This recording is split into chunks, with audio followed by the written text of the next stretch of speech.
The radio starts screeching again. As a lying figure appears nearby, the duo hides behind a car and Maria holds James' hand.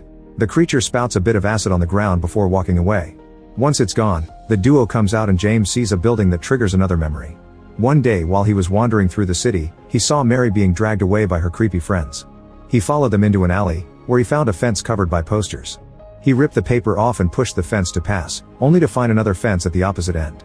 Then he noticed smoke coming from the ground, so he moved all the trash to discover a secret hatch with strange symbols. He opened it by pressing a button and went down the stairs to find a series of tunnels where he could hear the creepy people chanting. In the present, Maria takes James to the hospital, where he finds the patient's files and Maria discovers a bunch of tapes with medical notes.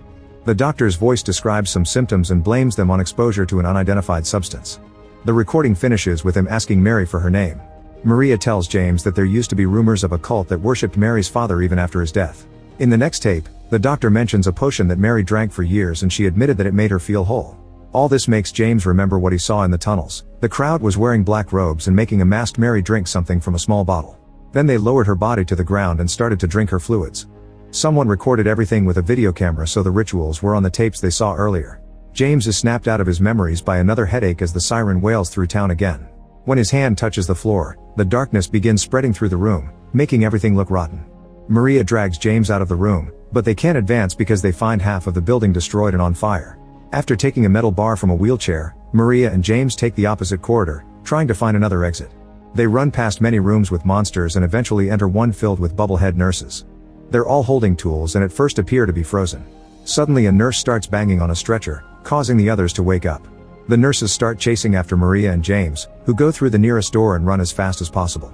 Eventually they reach an elevator but pressing the buttons does nothing. James decides to fight and starts bringing nurses down by hitting their heads with the metal bar.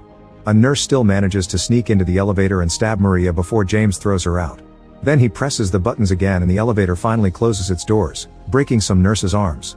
As the elevator starts going up, James notices that Maria's wound is bleeding heavily. The elevator stops by getting stuck, so James has to use the metal bar to open it again. He picks Maria up and takes her to a room where he gets some bandages for her wound. Maria concludes that she looks a lot like Mary because of the way he looks at her. James gets uncomfortable and tells Maria to wait there while he checks the next floor. At the top of the stairs, James finds a locked door. While he tries to open it, Laura appears behind him and shows him her doll, which now looks very creepy and cries like a real baby.